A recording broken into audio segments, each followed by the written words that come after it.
Um, base Gimel. If his field was sown with wheat and he decided to sow with his barley, he must wait until it becomes wormy. And if he turns over, and afterwards he may sow. If he had already sprouted, he must not say, "I will sow and then I will turn over," but he must turn over and then sow. How much must he plow? As the furrow after the rain, Abishol says, so that he should not leave a quarter for a bait saw. If it was sown and he decided to plant it, he may not say, "I will plant and then I will turn over," but he must turn over and then plant. If it is planted, he decided to sow it. He may not say, "I will sow and then I will uproot." He must uproot and then sow. And if he so wishes, he may cut down to less than one handbreadth, sow, and then uproot. If his field was sown with caraway or arum, he must not sow on top of them, for they only produce after 3 years.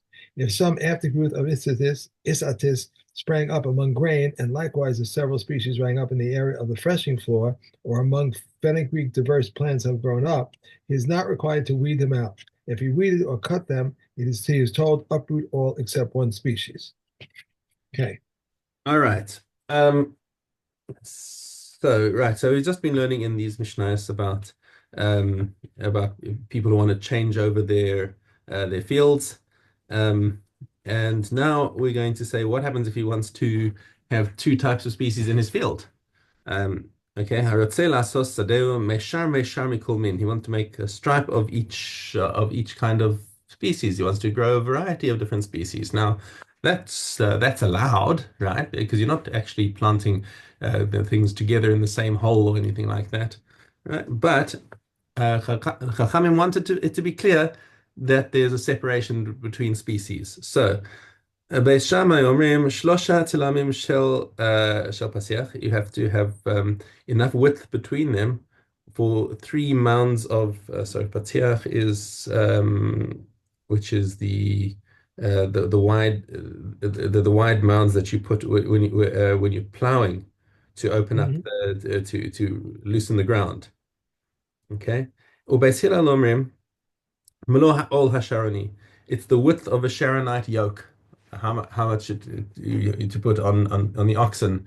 That's how wide it is, and that's how wide the gap has to be between the different species in your field. Krovin divrei elu lios k'divrei elu. And really, there's no machlokes between Beis Hillel and Beis Shammai. It's about the same. It's about the same width anyway, but they just chose different yardsticks to describe that width. Okay, Mishnah Zayin, Hayarosh Torchitim Nichnas Besoch Shel Seorim. Okay, now you can actually see you've got the Kahati as well. He's drawn a little picture that looks like a sort of a sketch of a movie camera out of a Right. square and a triangle pointing into it. So that's describing the situation is that you've kind of got a diagonal of one field touching on the other field. And there you don't even have to leave a gap because looking at that situation, it is obvious that they're two different fields. You don't have to have any further distance because the point and the fact that there's a gap between in the angle between the two fields that is sufficient to demonstrate the separation of species. Okay. So we said Rosh Tort Chitim Nichnas Besoch Shel She'orim Motar Mipnei Shehu Nireh Besof Sarei. You can see that it's at the end of the field. Sheloch Chitim V'Shel Chavero Min Acher. So let's say he's sowing wheat and his friend next door is sowing another species, let's say barley. Okay. Mutar Lismoch Lo Me'oso Hamin. Here's an interesting thing is that you can see his neighbor's got barley and he's got wheat, but he wants to have one little stripe of barley or one little patch of barley. So he can actually put barley next to his neighbor's barley and then plant his wheat next to his wheat because anyone who looks will say, oh, neighbor's doing barley and he's doing wheat. So and that's actually okay, even though he is actually sowing his own field with two species close to each other but they're not going to require you to distance yourself because it still looks kind of orderly and any observer would not assume that you're planting Kilayim. So I mean, Shiloh chitim v'shel chaver chitim. What happens if he and his neighbor are both farming wheat? So now everything is all in one species. Mutar lismoch lo telem shel pishtan. you're allowed to actually put a mound of flax in the middle, right? V'lo terem shel min acher, but not any other species. Why? Because flax is it's a bigger plant for one thing, and it's specifically that species. What you can see is that this is not a normal thing to plant flax in the middle of a wheat field. And anyone who looks at this is saying he's not doing this for commercial reasons. He's doing this to try out the field to see if a flax plant grows nicely, and maybe next year he's going to plant flax. So he's just testing it out for next year. A little limited experiment. Okay, that he's allowed to do, but other species no, because the other species are not. I think we said other species, and also the thing about flax. The thing is that it's potentially damaging to the wheat around it. So okay, well, let's have something right, because אפילו בשביל בדיקה, השדה שרואה אומר, because if it's other species, then somebody else who looks at it will say, oh no, he's trying to make grow crops profit over here of this other species, which you wouldn't be doing if this was just a little bit of flax. right. Shimon Omer, Echad Zara Pishtan ve'echad Kol Minin. He says, forget it. All species are the same in this respect. He's matir planting other species, and he's not worried about people thinking that this is a Kilayim. Rabbi Yossi Omer, Af be'emtza sadehu mutar livdok betelem shel pishtan. It doesn't have to be at the edge of his field that he's testing the flax. He might just say, okay, there's one spot in the middle of the field where I want to try out the flax, Mhm. and that's also okay. And the halacha follows the Tanakama. Okay, Mishnah Ches, Ein somchin listei tevua chardal v'charia. Okay, you've got a field of grain produce, and you are not allowed to put mustard or charia. What's charia? Just give me the translation. Safflower, safflower. Safflower.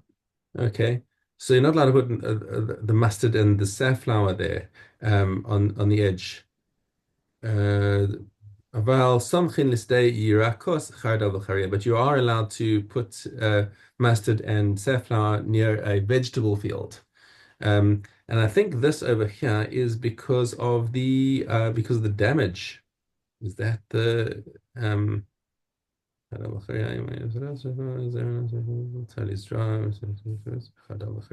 שמזיקים הם?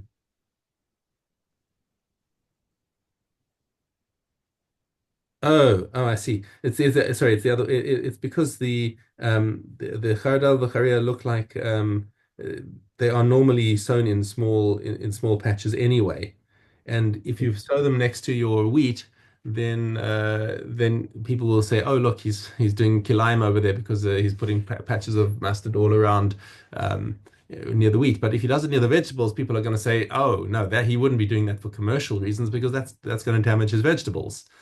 Okay, so there it's mutar to put the mustard close to it.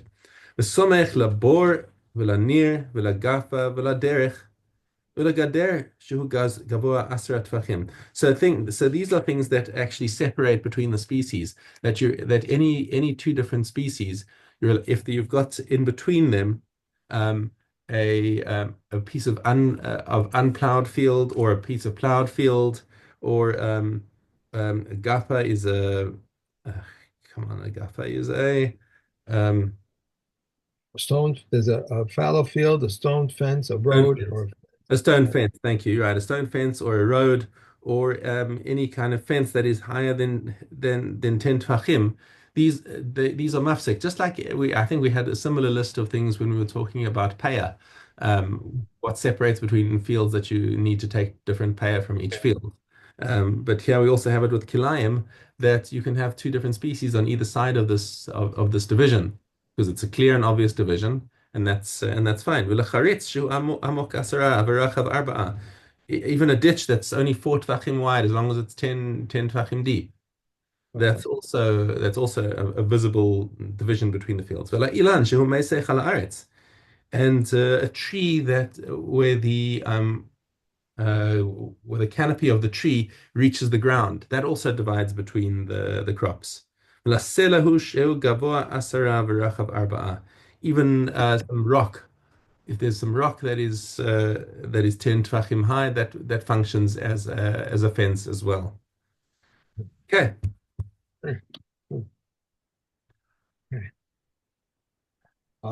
We have the The Mai. my, Mai. yeah. Um, if one sold produce in Syria and said, these are from Eretz Israel, he must tithe it. If they are tithe, he's believed because the mouth that forbade is the mouth that permitted. They are from mine, and he must tithe. They are tithe, he may be believed because the mouth that forbade is the mouth that permitted. And if it was known that he possessed a field in Syria, he must tithe. Um, if Aman Or said to a chaver, buy for me a bundle of vegetables, buy for me a loaf, he buys it without specifying and is exempt. But if he said, this is for me and that is for my fellow, and they became mixed up, he must tithe even if they are 100. If one invites his friend to eat with him and he does not trust him in regard to tithes, he declares before Shabbos, "What shall I separate tomorrow shall be Misa, and joining it is the rest of the rest of the Misa. After that which I rendered Misa is rendered Truma Misa for it, and Misa Shani lies in the north or the south of it, and is redeemed with money." Okay, Okay. on to Paya Dalet Aleph. The payah is given while attached to the soil. In the case of suspended vines and palm trees, the householder takes down and distributes to the poor. Rabbi Shimon says so too in the case of smooth nut trees.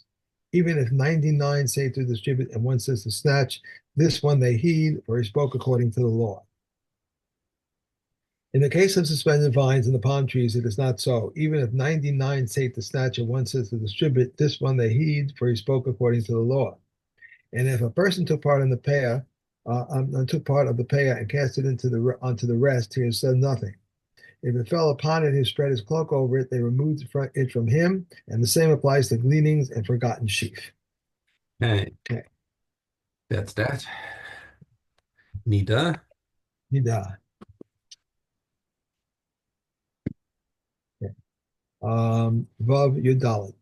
A woman who experiences discharge during banish muscles on this 11th day of her Ziva period ended either at the beginning of the Nida period or at the end of the Nida period or at the beginning of the Ziva period or the end of the Ziva period or on the 40th day for a male and 80th day for a female, and all these discharges occurred during banish muslim.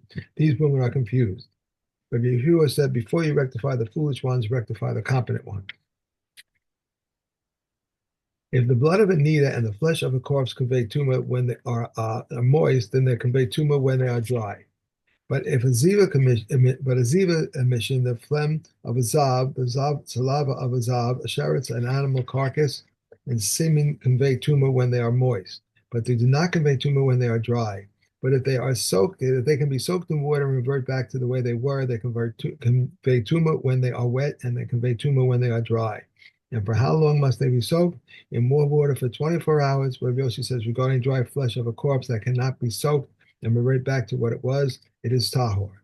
Regarding a sheretz that was found in an alley, it renders toros to tame retroactively until one can say, I checked this alley and there was no sheretz in it, or until the time the alley was well swept.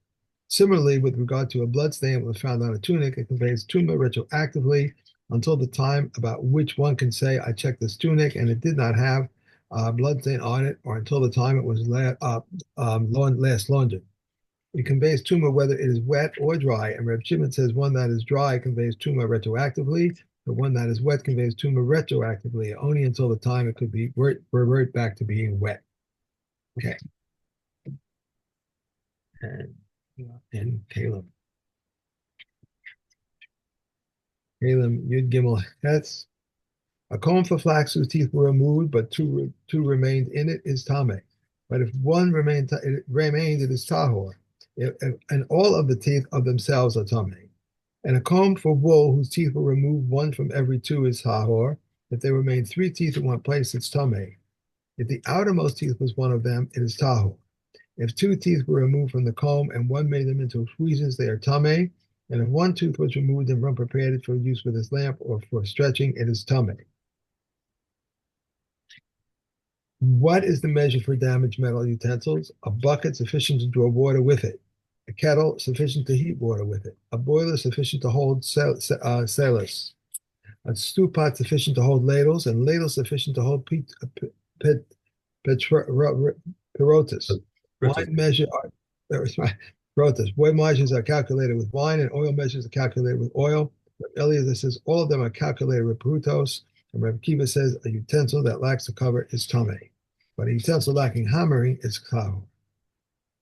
A staff to whose head one attached a nail shaped like an apple is tame, and if one studied it, it is tame. Reb Shimon says only when one makes 3 rows of nails in it, but all of the components, when they are made of ornaments, are tahu.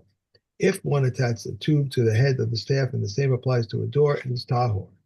If the tube was a utensil and one attaches to the staff of the door, it is tameh. When does it achieve tahara?